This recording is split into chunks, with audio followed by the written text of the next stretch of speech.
નમસ્કાર બાળકો, આજે આપણે ખૂબ જ અગત્યના પ્રકરણ એવા પ્રકરણ 12 ચેપ્ટર નંબર 12 ઓર્ગેનિક કેમેસ્ટ્રીનું પહેલું ચેપ્ટર. ટોટલ ઓર્ગેનિક કેમેસ્ટ્રીના 6 ચેપ્ટર છે. 11માં 2 અને 12મા ધોરણમાં 4 અગત્યના. હવે એમાંથી પાયાનું ચેપ્ટર આ છે, એટલે અહીંયાથી આપણે વ્યવસ્થિત ચાલુ કરીશું. આ પહેલા મેં તમને આયુપીએસસી નામના વિડીયોઝ મોકલી દીધા છે, એની તમે પ્રેક્ટિસ કરી હશે. હવે આપણે આની થિયરીઓમાં આગળ વધવા જઈ રહ્યા છીએ. તો આજે થિયરીઓનો પહેલો લેક્ચર છે.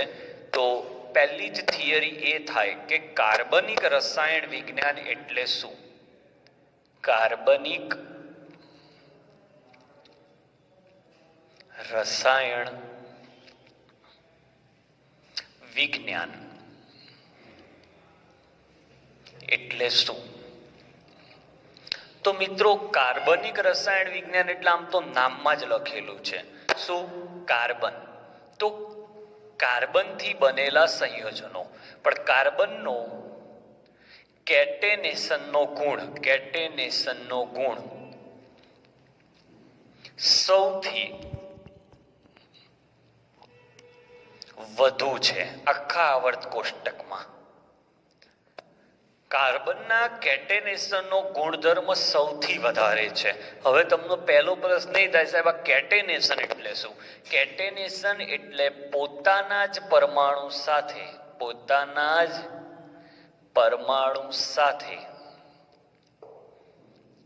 સાથે જોડાવાની ક્ષમતા ને કેટેનેશન કહેવાય. ઓકે, તો કાર્બન પોતાના જ પરમાણુ એટલે કે કાર્બન સાથે જોડાવાનો ગુણધર્મ સૌથી હાઈએસ્ટ છે આખા આવર્ત કોષ્ટકમાં. એટલે સૌથી વધારે સંયોજનો આપતું તત્વ કયું આવર્ત કોષ્ટકમાં? તો કાર્બન. એટલે કાર્બન એટલા બધા સંયોજનો આપે છે કે જેના કારણે એના સંયોજનોને સમજવા માટે આખું એક રસાયણ વિજ્ઞાન ઊભું કરવું પડ્યું, અને એ રસાયણ વિજ્ઞાન એટલે કાર્બનિક રસાયણ વિજ્ઞાન. ઓકે, તો પોઈન્ટ ફરીથી સમજો. કાર્બનનો કેટેનેશનનો ગુણ સૌથી વધારે છે, એટલે પોતાના જ પરમાણુ સાથે એની જોડાવાની ક્ષમતા સૌથી વધારે છે. આથી કાર્બન એ અન્ય કાર્બન પરમાણુ સાથે, હાઇડ્રોજન સાથે, હેલોજન સાથે, ફોસ્ફરસ સાથે, નાઇટ્રોજન સાથે, ઓક્સિજન સાથે જોડાઈને અસંખ્ય નવા સંયોજનો બનાવે છે. બરાબર. આ સંયોજનોને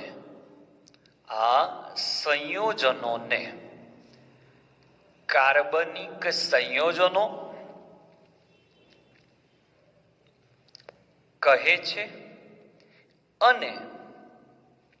અને આ સંયોજનોના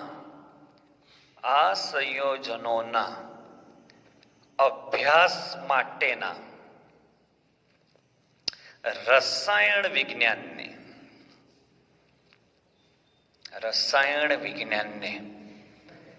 કાર્બનિક રસાયણ વિજ્ઞાન કહે છે. બરાબર. તો કાર્બનિક રસાયણ વિજ્ઞાન એટલે શું? તો કાર્બનનો કેટેનેશનનો ગુણધર્મ બહુ હાઈ છે.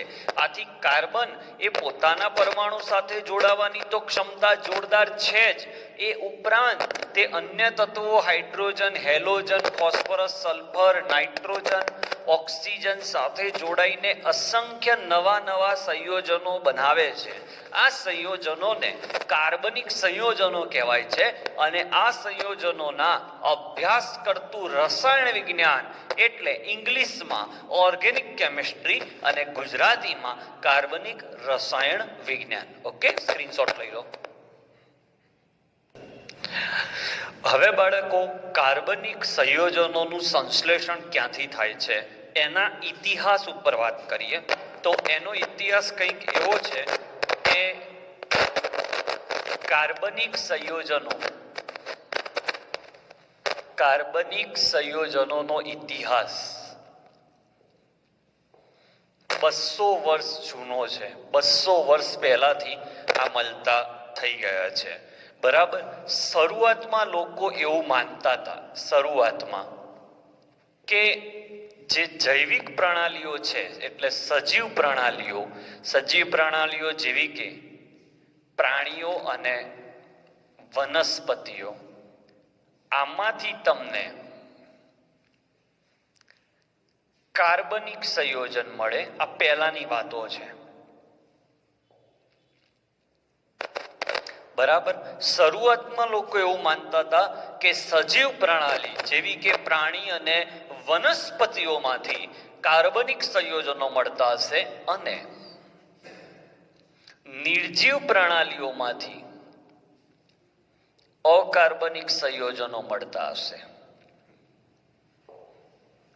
પરંતુ આ માન્યતા બર્ઝેલિયસે પણ કહી. બર્ઝેલિયસે પણ કહ્યું કે કાર્બનિક સંયોજનો એ જૈવિક શક્તિનું પરિણામ છે, એટલે જૈવિક પ્રણાલીઓમાંથી જ મળે છે એવું એનું પણ કહેવું હતું. પરંતુ થોડા સમય પછી એક બહુ મહાન વૈજ્ઞાનિક આવ્યો, એનું નામ છે ફ્રીડરિચ વોહલર. એને કહ્યું કે ના, એવું નથી. પહેલાના લોકો એવું માનતા હતા કે કાર્બનિક સંયોજનો મેળવવા હોય તો માત્ર ને માત્ર તમે સજીવોમાંથી જ, એટલે કે વનસ્પતિઓ અથવા પ્રાણીઓના કતલેઆમ કરવાથી જ મેળવી શકાય. એને બર્ઝેલિયસે પણ ટેકો આપ્યો. પરંતુ ફ્રીડરિચ વોહલર નામના વૈજ્ઞાનિકે કહ્યું કે ના, એવું નથી. ઓર્ગેનિક સંયોજનો પ્રયોગશાળામાં પણ મેળવી શકાય છે. એને એમોનિયમ સાયનેટને ગરમ કરીને,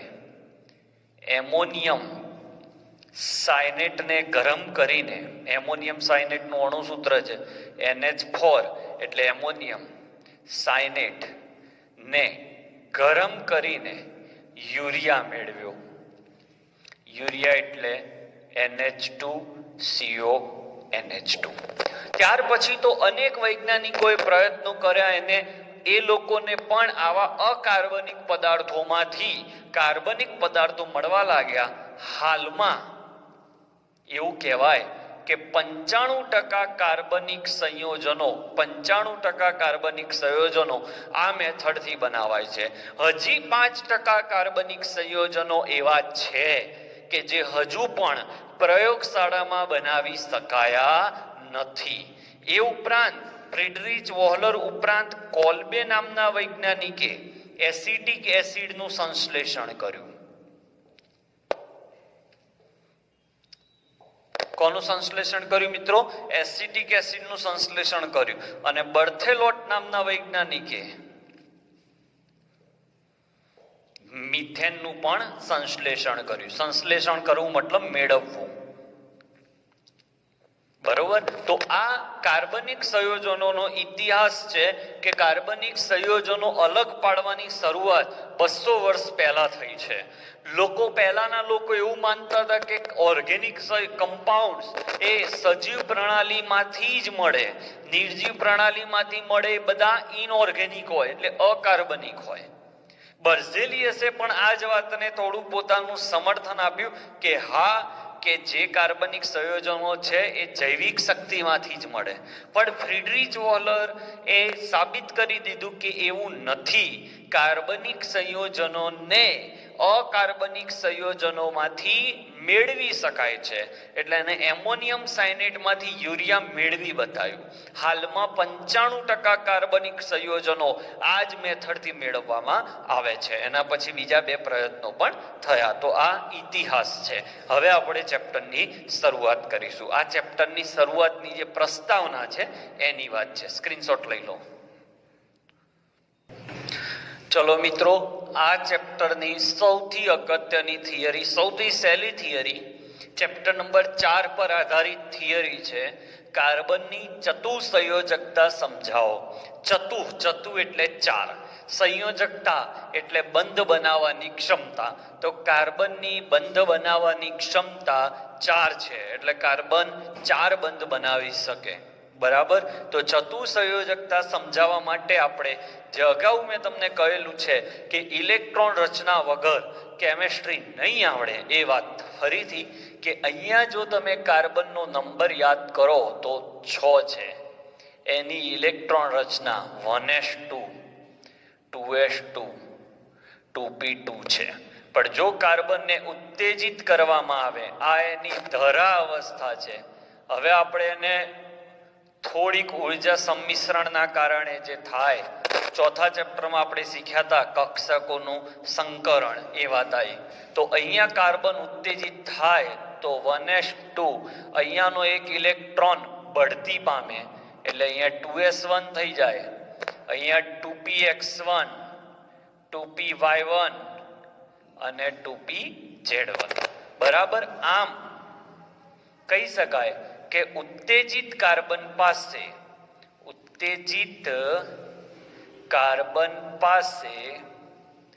4 અર્ધપૂર્ણ કક્ષકો હાજર છે. વળી તેમની ઉર્જા વચ્ચે તફાવત પણ ઓછો છે. એટલે સંકરણની વ્યાખ્યાનું પાલન કરે. સંકરણની વ્યાખ્યા શું હતી ચોથા ચેપ્ટરમાં? કે એક જ પરમાણુની જુદી જુદી કક્ષકો વચ્ચે ઉર્જાનો તફાવત ઓછો હોય ત્યારે તે લોકો સંમિશ્રિત થઈ, તફાવત ઓછો છે આથી સંમિશ્રિત થાય. અને તેટલી જ સંખ્યામાં, તો કેટલી સંખ્યા? 4. અને તેટલી જ સંખ્યા એટલે કે 4 નવી કક્ષકો ઉત્પન્ન કરે, જેને આપણે સંકૃત કક્ષકો કહેતા હોઈએ. અને આ 4 અર્ધપૂર્ણ સંકૃત કક્ષકો જે બની, એ 4 સંકૃત કક્ષકો, એક આ 2, આ 3 અને આ 4, એ અર્ધપૂર્ણ છે. એટલે અન્ય પરમાણુ પાસેથી ઇલેક્ટ્રોન મેળવી ભાગીદારી કરે છે.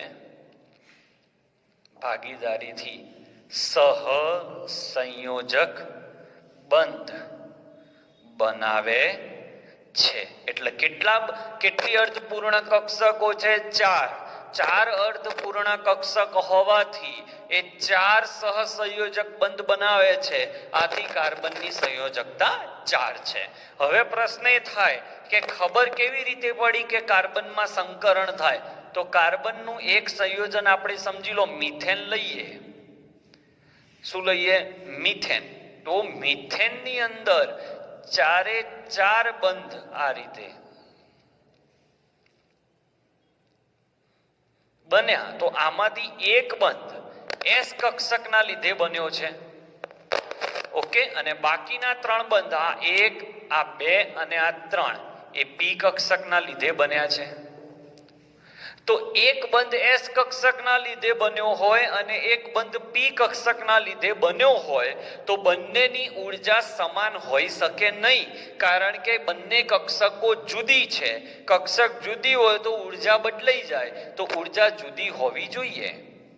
બધા જ બંધની ઉર્જા અલગ હોવી જોઈએ. બધા જ બંધની ઉર્જા અલગ હોવી જોઈએ. અને આ અલગ ઉર્જા હોવી જોઈએ, પણ જ્યારે ચેક કર્યું તો પ્રાયોગિક રીતે માલુમ પડ્યું કે બધા જ બંધની ઉર્જા કેવી નીકળી? સમાન છે. જે સાબિત કરે છે કે તેમાં સંકરણ હોવું જોઈએ અને એમાં ખબર પડી કે સંકરણ કેવી રીતે થાય. ઇન શોર્ટ, કાર્બન ચતુસંયોજક છે, તે 4 બંધ બનાવે છે. એનું કારણ એની ઉત્તેજિત અવસ્થામાં એની પાસે 4 અર્ધપૂર્ણ કક્ષક છે. આ 4 અર્ધપૂર્ણ કક્ષક અન્ય પરમાણુઓ પાસેથી 4 ઇલેક્ટ્રોન સ્વીકારીને મતલબ કે ભાગીદારી કરીને 4 સહસંયોજક બંધ બનાવી શકે છે. અને 4 બંધ બનાવે છે એનો મતલબ એ ચતુસંયોજક છે. એટલે કોઈ પણ ઓર્ગેનિક સંયોજન તમે લખો, મેં આયુપીએસસી નામની જે સિરીઝ છે 10 લેક્ચરની, એમાં શીખવાડ્યું જ છે. તો એમાં જોઈ લેજો તમે, કોઈ પણ કાર્બનની આસપાસ 4 જ બંધ બનતા હશે. પછી મેં વિચાર કર્યો કે આવું કેમ થયું, તો કાર્બનનો એક બંધ S કક્ષકથી બને, બાકી 3 P કક્ષકથી બને.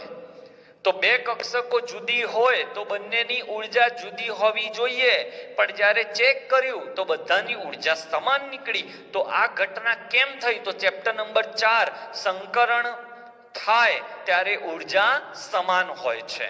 એટલે સંકરણના કારણે આવું બનતું હોય છે.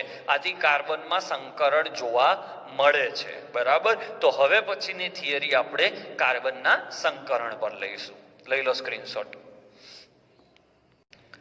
હવે બાળકો, આપણે હમણાં જ ચર્ચા કરી કે કાર્બનમાં સંકરણ જોવા મળે છે. તો કયા પ્રકારના સંયોજનમાં કયા પ્રકારનું સંકરણ જોવા મળે, તેમાં S લક્ષણ કેટલું, તેમાં P લક્ષણ કેટલું, એની ચર્ચા કરીએ. તો સંયોજન નંબર 1, સંયોજન 1 ની અંદર આપણે આલ્કેન લઈએ. આજે આપણે 3 સંયોજનોની ચર્ચા કરીએ. આલ્કેન. તો આલ્કેનમાં બધા જ બંધ આ રીતે એકલ બંધ હોય, તો એવા કાર્બનમાં sp3 સંકરણ થાય.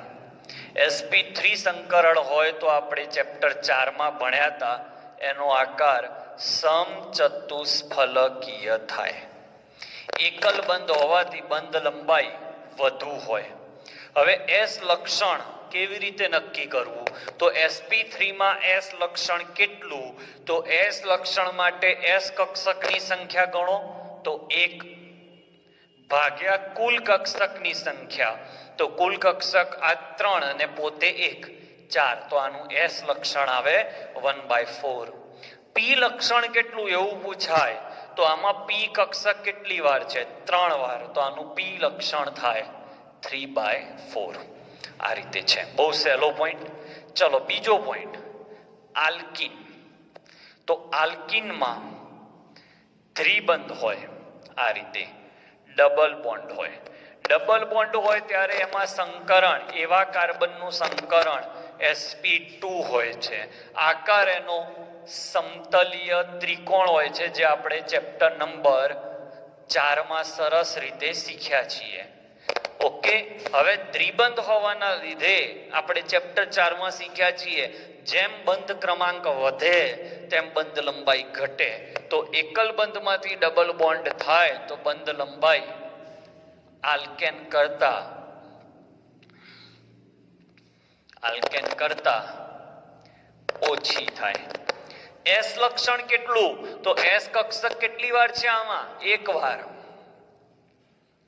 કુલ કક્ષક કેટલી, તો 1 S અને 2 P એટલે 3, 1/3. અને અહીંયા થશે 2/3. ઓકે. આ રીતે થાય. ત્રીજો સંયોજન લઈએ. ત્રીજું સંયોજન આલ્કાઇન. એમાં ટ્રિપલ બોન્ડ હોય, એટલે એમાં સંકરણ sp હોય, આકાર એનો રેખીય હોય, એટલે ખૂણો 180 હોય. ચેપ્ટર 4 માં જોઈ લેજો. હવે ટ્રિપલ બોન્ડ છે એટલે બંધ લંબાઈ ઓર ઘટશે. જેમ બંધ ક્રમાંક વધે એમ બંધ લંબાઈ ઘટે. તો આની બંધ લંબાઈ ખૂબ ઓછી. હવે S લક્ષણ કેટલું, તો આમાં S કક્ષક કેટલી વાર છે, 1 વાર. તો S લક્ષણ 1 વાર ભાગ્યા 2, કારણ કે કુલ કક્ષક 1 વાર S અને 1 વાર P. P લક્ષણ કેટલું, તો અહીંયા 1/2. બરાબર. તો આ શું કહેવા માંગે છે, તો યાદ રાખો, બહુ જોરદાર પોઈન્ટ છે તમારા માટે. યાદ રાખો, જેમ S લક્ષણ વધારે તેમ તે કાર્બન પરમાણુની વિદ્યુત ઋણતા વધારે. જેમ S લક્ષણ વધારે એટલે sp કાર્બનની વિદ્યુત ઋણતા sp2 કરતા વધારે, એટલે sp ની વિદ્યુત ઋણતા sp2 કરતા અને sp3 કરતા વધારે. આ રીતે આવશે. ઓકે, તો આ તમારા MCQ માટે ખૂબ જ ઉપયોગી છે. હવે જે હું ચલાવું છું એ નીટમાં બહુ વખત પૂછાયેલું છે, એટલે આના પછી 5 મિનિટનો આપણે જે વિડીયો લઈએ છીએ 5 થી 10 મિનિટનો, એ ખૂબ જ ઉપયોગી છે તમારા માટે. સ્ક્રીનશોટ લઈ લો. ચલો, તો હમણાં આપણે જે થિયરીમાં બોલ્યા એ વાત સંકરણ નક્કી કરતા શીખીએ. MCQ માટે, નીટ જી માટે, IMP બહુ નોર્મલ લેવલ પર શીખવાડું છું અત્યારે. યાદ રાખો કે જ્યારે કાર્બનની આસપાસ બધા જ એકલ બંધ હોય તેવા કાર્બનને આપણે sp3 સંકરણ કહીશું. એની કોઈ પણ એક તરફ ડબલ બોન્ડ આવી જાય તો આને આપણે sp2 સંકરણ કહીશું. કોઈ પણ એક બાજુ ડબલ બોન્ડ આવી જાય, કોઈ પણ એક બાજુ ટ્રિપલ બોન્ડ આવી જાય તો એને આપણે sp કહીશું, અને બંને બાજુ ડબલ બોન્ડ આવી જાય તો પણ આપણે એને sp કહીશું. સંકરણ નક્કી કરો. તો હવે એના 5 MCQ તમારી સામે મૂક્યા છે પ્રેક્ટિસ માટે. તો જુઓ, ડાબેથી જમણે એટલે આ કાર્બન એકલ બંધ વાળો છે એટલે sp3. આ કાર્બનની બંને બાજુ એકલ બંધ છે sp3 sp3 sp3. ઓકે, હવે સિગ્મા અને પાઈ બંધ ગણતા પણ શીખી લો. તો આ 3 સિગ્મા, આ 4 5 6 7 8 9 10 11 12 13 એટલે 13 સિગ્મા અને 0 પાઈ. પાઈ એટલે જો ડબલ બોન્ડ હોય ને તો એક સિગ્મા હોય ને એક પાઈ હોય. ચલો, આમાં આ ડબલ બોન્ડ વાળો કાર્બન એટલે આનું સંકરણ sp2. આ કાર્બનની બંને તરફમાંથી કોઈ એક તરફ પણ ડબલ બોન્ડ હોય તો પણ sp2. આ બંને તરફ એકલ બંધ છે એટલે sp3. આ પણ sp3. સમજાય છે? આની બંધ લંબાઈ ટૂંકી, આની વધારે, આની સૌથી વધારે. બરાબર? આ એકલ બંધ છે, આ પણ એકલ બંધ છે, પણ આ એકલ બંધ દ્વિબંધની થોડો નજીક છે. આપણે આગળ આ ચેપ્ટરમાં ચર્ચા કરીશું. ઓકે, સંકરણ ખબર પડી ગઈ. ડબલ બોન્ડ આવે તો સંકરણ sp2. આ કાર્બનની બંનેમાંથી કોઈ એક તરફ ડબલ બોન્ડ આવ્યો એટલે sp2. બંને તરફ એકલ બંધ આવ્યા તો sp3. અહીંયા પણ sp3. સિગ્મા બંધ ગણો તો આ 2. જે ડબલ બોન્ડ આવતા હોય મિત્રો એમાંથી એકને જ ગણવાનો. તો 2, આ 3, આ 4, આ 5 6 7 8 9 10 અને 11. 3 H જોડે 3 સિગ્મા બંધ બને એટલે 11 સિગ્મા અને 1 પાઈ. આ રહ્યો ને 1 પાઈ, એક સિગ્મા ને બીજો છે પાઈ. ચલો, અહીંયા ફરીથી double bond sp2, double bond sp2. આ કાર્બનની આ તરફ ડબલ બોન્ડ તો આ પણ sp2. આ કાર્બનની આ તરફ ડબલ બોન્ડ તો આ પણ sp2. તો આ સંયોજનના 4 કાર્બન sp2 સંકરણ વાળા છે.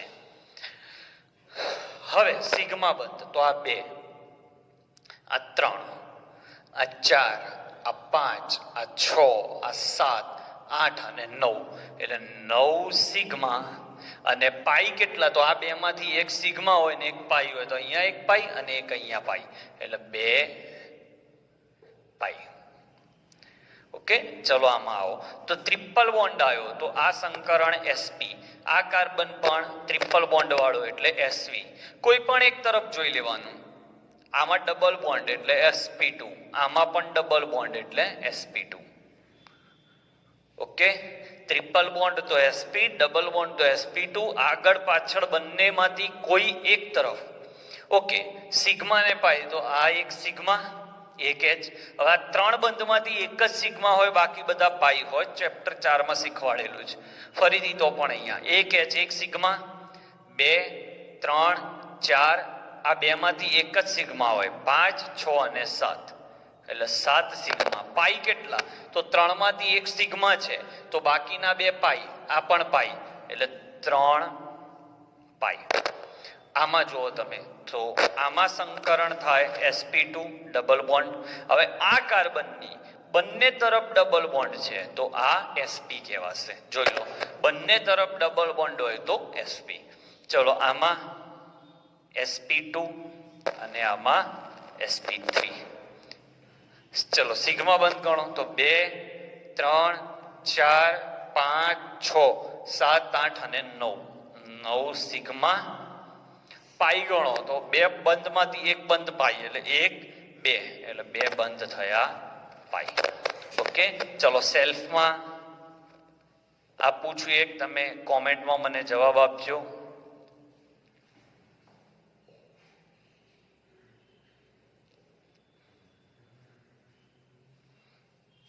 સિગ્મા અને પાઈબંધની સંખ્યા અને ડાબેથી જમણે જતા કાર્બનનું સંકરણ જણાવો. તો આ સાથે સંકરણની વાત અહીંયા પૂરી થઈ. લઈ લો સ્ક્રીનશોટ.